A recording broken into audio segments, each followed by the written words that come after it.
sejam muito bem-vindos para mais um vídeo. Dando continuidade, nós vamos falar do período da redemocratização no Brasil. Vejam só para recapitular, nós falamos na aula passada que a partir do governo João Batista Figueiredo houve uma reabertura política, houve o pluripartidarismo, houve a anistia e que um colégio eleitoral formado apenas por militares escolheram um novo presidente da República, no caso, um civil. Era ele, Tancredo Neves, que tinha como vice José Sarney. Para vocês terem noção, nessa eleição para a presidência da República, o primeiro presidente civil, concorreu também o Maluf, o Paulo Maluf. Porém, o Tancredo Neves obteve 480 votos, contra 190 alguma coisa do Paulo Maluf. Conhecem o Maluf? Já ouviram falar do Maluf? Ficou muito tempo na política, principalmente aqui no estado de São Paulo. Mas vamos retomar o nosso assunto. Então, o Tancredo Neves venceu a eleição, porém, no dia 21 de março, ele ficou doente. Foi levado às pressas ao hospital em Brasília e assumiu o vice, o José Sarney. No dia 21 de abril de 1985, o Tancredo Neves ele veio a falecer. Né? A população ficou consternada, muita gente seguiu o cortejo dele, que passou pelas ruas de São Paulo, porque tinha sido levado para lá, Brasília, Minas Gerais, onde ele foi sepultado. O cortejo passou em Belo Horizonte, mas a cidade que ele morava era São José del Rei, então ele foi sepultado lá. E a população ficou desacreditada, eu já mencionei isso para vocês num outro momento, porque pensaram que poderia retomar o processo da ditadura militar. Mas, felizmente, o processo se concretizou nas mãos do Sarney. O que tem de novo no governo Sarney? Primeiro, algo que eu preciso falar que é importante, que é a Constituição.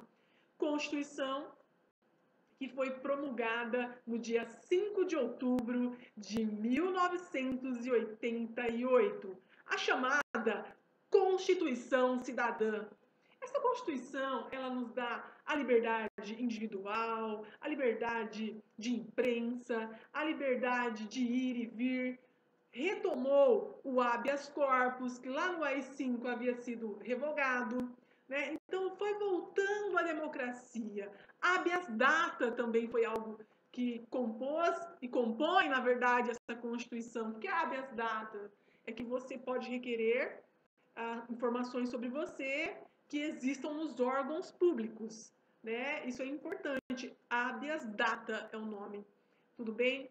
Além disso, essa Constituição, eu falei para vocês que é chamada de Constituição Cidadã, porque eu já mencionei até em sala de aula isso para vocês, que as propostas de lei vieram da sociedade, grande parte delas, né? Inclusive tem um Código Ambiental que veio surgir posteriormente e proposições de lei do Chico Mendes, né, que se tornou um grande defensor das causas ecológicas, das causas ambientais. O que eu tenho para dizer também? Pós essa Constituição de 1988, surgiu o Código Civil, surgiu também o Estatuto da Criança e do Adolescente e surgiu o Estatuto do Idoso. Então, ela abriu o caminho para esses estatutos e códigos. Tudo bem? Isso é importante nós mencionarmos. No campo econômico, nós temos que falar o seguinte: o plano econômico foi bem complicado na era Sarney. Por quê? O Sarney ele colocou em prática o chamado Plano Cruzado. O ministro dele era o Dilson Fornaro, na época. E ele instituiu o Plano Cruzado numa tentativa de conter a inflação, aí congelou os preços dos produtos e os salários, ficou preocupadíssimo com as perdas salariais, né, com as perdas financeiras dos trabalhadores, e então instituiu que a cada período que a inflação atingisse 20%, automaticamente o salário seria reajustado. Isso era bem legal, isso era ótimo, porque assim, nós conversamos já também que com inflação quem mais perde é a classe menos favorecida, né? Ou seja, os pobres. E essa medida de reajuste ou de gatilho salarial contemplava as necessidades dos menos favorecidos financeiramente. Porém, não obteve muito êxito essa política empreendida. Depois ele foi substituído, o Dilson Funaro foi substituído pelo ministro Luiz Carlos Bresser, e ele colocou em prática um outro plano chamado Plano Bresser. No Plano Bresser, ele instituiu um novo cruzado que cortava 3 zeros, desvalorizava o real frente ao dólar, e aí tem um problema. Quando desvaloriza a moeda, real não, desculpa, o cruzado. Quando desvaloriza a moeda frente ao dólar, nós temos um problema. Por que nós temos um problema? Porque abre um precedente para importações, sabe? Protecionismo, balança comercial favorável. Então, quando a moeda, o dólar, ele passa, né, a ter essa questão da disparidade ou da paridade, abre precedente para importação. Bom, o que tem de importante para falar também nesse contexto? Eu quero voltar um detalhezinho que eu não falei. Lá no Dilson Funaro, teve uma outra coisa importante para falar também. Como tentou conter a inflação e existiu gatilho salarial, aumentou o poder de compra das pessoas, o que causou o chamado desabastecimento. Ou seja, as prateleiras começaram a ficar vazias nos mercados, certo? Então, isso foi um ponto negativo. Por que um ponto negativo? Porque começou a acontecer também o ágio. O que é ágio? As pessoas cobravam além do valor pelo produto. E outro fator também importante foi a falta até de carne no mercado.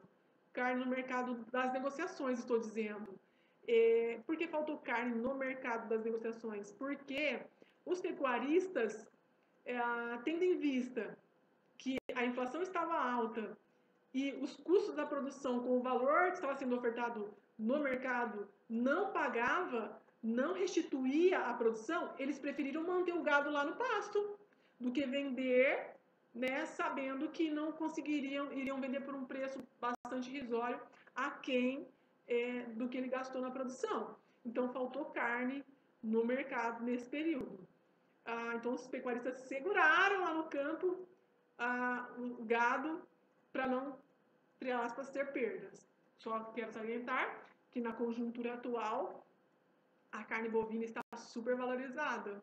Né? A arroba está mais 300 não sei quantos reais, se precisar para vocês. Mas está altíssima, né, a arroba do boi.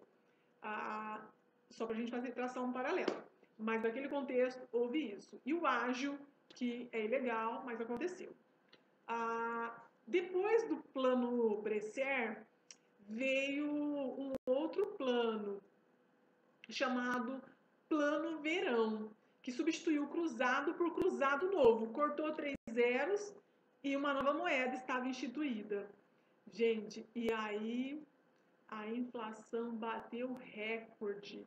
Chegou no acumulado no ano de 1.700%.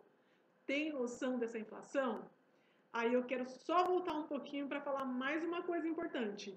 No ano de 1987, um ano antes ali da Constituição, que foi em 88, aconteceu uma coisa aqui no Brasil também. O Brasil decretou moratória.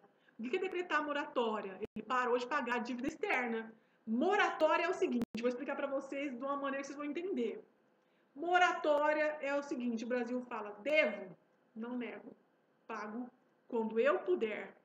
Ou seja, o Brasil parou de pagar a dívida externa. E vou falar uma coisa para vocês, chegou um momento aqui no Brasil, não no governo Sarney, não é isso, em que nós simplesmente pagávamos só os juros da dívida externa, porque não conseguíamos pagar a conta, estava pagando só o juro da conta. Então, só para reiterar, em 1987, o Brasil decretou moratória. O que é moratória? Vocês têm que saber explicar já. Moratória é parar de pagar as dívidas. É falar, devo, não nego, pago quando eu puder. Tudo bem?